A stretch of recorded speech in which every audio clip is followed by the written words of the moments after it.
Já olá as pessoas. Olá a todos, tudo bem com vocês? Eu hoje venho então aqui falar de dois livros que eu li da Agostina Bessa Luís no mês de Abril para o projeto de autores portugueses.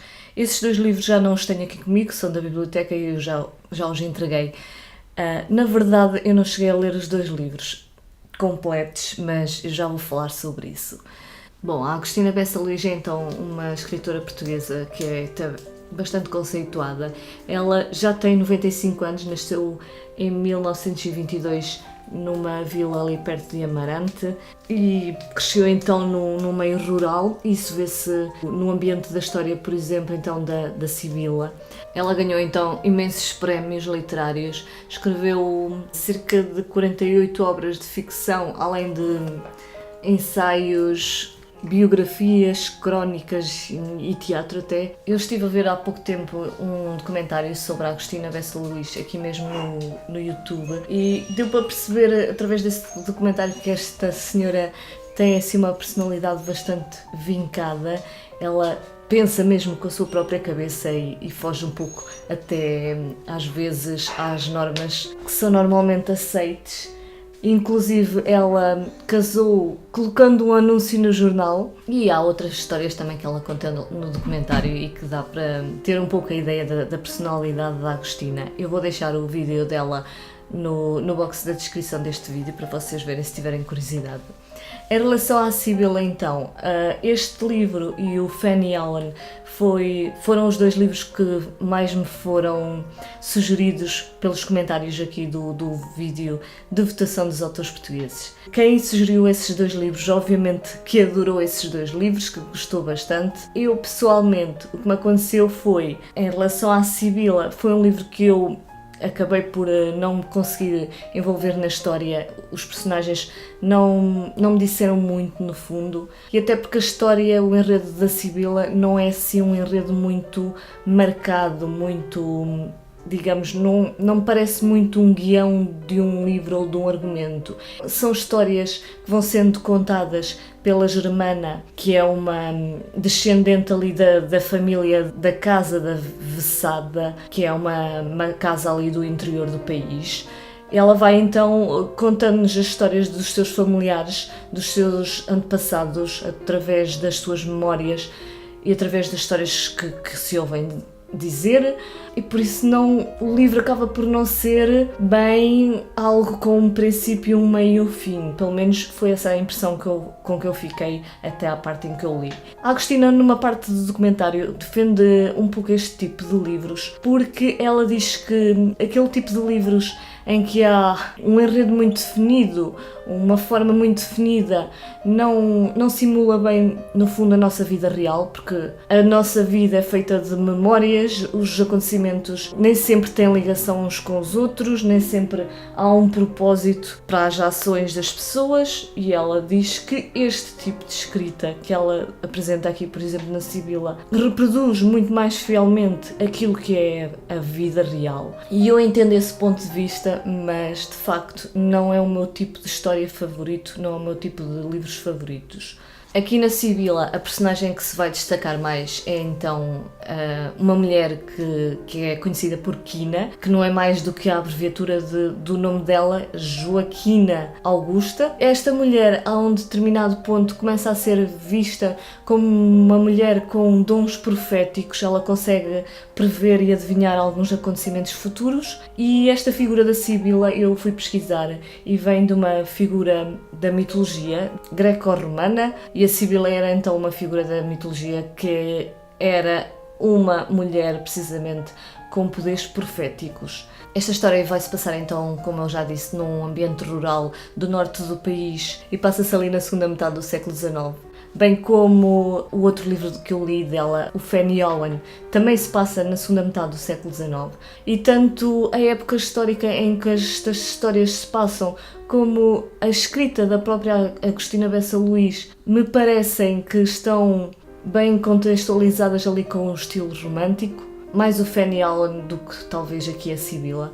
Mas em relação à escrita, mesmo aqui na Sibila, é uma escrita que não é simples, é uma escrita bastante densa, embora de fácil compreensão. relativamente a outros livros que eu li recentemente. Isto, o fácil é bastante relativo, mas se calhar para vocês perceberem melhor do que é que eu estou a falar, eu vou ler aqui um excerto do livro, um excerto que eu gostei, foi das poucas passagens que eu marquei, porque como eu se calhar ainda não disse, eu acabei por abandonar o livro aí umas 100 páginas do final, mas de qualquer das formas então vou-vos ler esta parte. A Billy fora um pesadelo agonizante entre irritações muito brutais, exigências de criança a quem a doença faz tirana.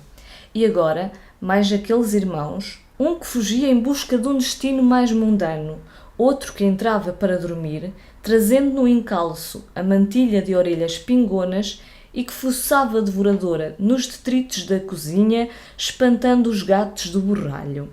Elas tinham-se habituado a contar apenas com o seu pulso, a serem mulheres sós, sem a confiança do ombro másculo a quem arrimassem ou uma razão que por elas decidisse o litígio, a soldada, a sementeira, o negócio.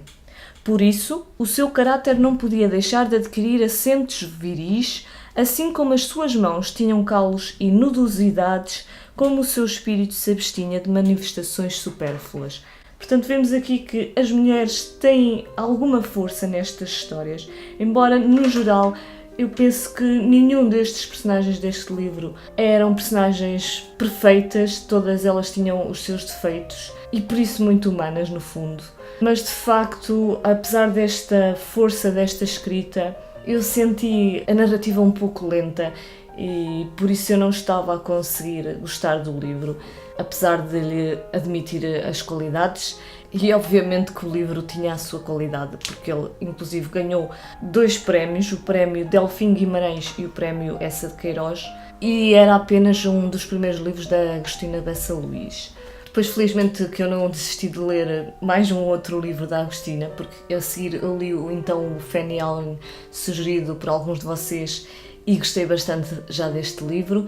Este é um livro mais recente dela, é um livro que foi escrito em 1979 e a ação, mais uma vez, vai então passar-se no século XIX, mais ou menos ali a partir de 1845. E este é um livro que também não vai ter muito enredo, muitos acontecimentos por aí além. Ele é muito mais rico em termos de escrita do que propriamente em enredo, mas mesmo assim valeu muito a pena. Eu, se quisesse, contava-vos aqui o enredo deste livro em 3 ou 4 frases e por isso eu não vou poder revelar muitos detalhes. Inclusive, naquela parte da orelha do livro, ou na sinopse do livro que eu li, da versão que eu li da coleção do Público, conta praticamente o final da história e eu infelizmente li essa parte antes de terminar o livro, mais ou menos a meio do livro eu li essa parte e já até estava à espera de quando é que isso fosse acontecer, e esses acontecimentos que lá são ditos nessa sinopse são muitas páginas depois do início. No fundo eu senti que a história começou só a desenvolver-se praticamente do meio do livro para a frente, mas há pequenos acontecimentos então que são relatados, relacionados com a amizade que surge entre José Augusto e o Camilo Castelo Branco, precisamente o grande escritor do século XIX. A Agostina faz então desta figura, deste escritor, um dos personagens do livro e desta história. E o que eu vos posso contar então sobre esta história é que ela trata então do nascimento de uma amizade entre estes 2 personagens e a uma dada altura um destes personagens vai se apaixonar pela Fanny Allen, que dá então o nome ao livro, e a impressão que dá é que o outro amigo não é completamente indiferente a esta Fanny Allen. E surge então aqui uma história de amor que não é o amor mais saudável do mundo, é um amor praticamente destrutivo a nível psicológico de uma das personagens e naturalmente que surge também aqui um pouco de ciúme à mistura. E digamos que esta história então é a parte central do livro, mas o que eu estou aqui a contar é uma coisa muito resumida. Obviamente que há aqui vários outros personagens que se vão relacionando aqui com as histórias, porque no fundo isto não é uma única história, até acabam por ser várias pequenas histórias que se relacionam. O que eu gostei mais mesmo neste livro foi o seu ultra-romantismo, não sei se poderei chamar assim, porque há aqui passagens completamente inesperadas e muito bem escritas. Quando menos se espera surgem Frases como: o que é a alma? Uma borboleta também não tem alma e ela sabe como ninguém tocar nas flores. Ou outra: a amizade é a única coisa que os deuses invejam nos homens. E só mais uma como exemplo. Pouco sabe da tristeza quem diz ao triste que se alegra. As dores profundas mais crescem com a consolação, e o alívio delas parece afronta. É uma escrita realmente muito bela. Foi um livro que deu origem a um filme do Manuel de Oliveira, o Francisca. Eu confesso que não vi o filme, mas parece que a Agostina também não gostou muito da adaptação do livro dela. Para ela o livro é muito melhor, mas seria estranho que ela dissesse o contrário, que achasse que o filme que era melhor que o livro dela. Eu gostei bastante da experiência desta leitura. Sinceramente, eu não tenho muito mais palavras para passar-vos o que foi para mim este livro. Eu gostava, por isso, de deixar-vos mais um pequeno excerto sobre esta relação, então, no fundo, sobre este triângulo amoroso para vocês. E por aqui fico então por hoje. Para ele, Fanny não era uma mulher cujas virtudes se revelariam fictícias no momento em que ela amasse. Era apenas uma imagem capaz de produzir na sua imaginação todas as metamorfoses necessárias para chegar ao próprio campo entrincheirado da paixão. José Augusto era um homem de paixão, Camilo, um homem de sensações. Entre eles estava Fanny, que servia a ambos, os desejos insaciáveis e as fraquezas que nascem dos sentidos distraídos. Camilo havia de fazer jus à regra tão sabida: quando a sensualidade é dominada, a ambição desperta para sempre com o seu cortejo infame e brilhante de vaidades, amor próprio, inveja, ódio e vingança. O estilo de Camilo está todo nesta laboriosa fase da extinção dos sentidos. As grandes obras nascem assim, de um sujo parto entre fezes e urina. Espero que tenham gostado. Fiquem bem, até ao próximo vídeo.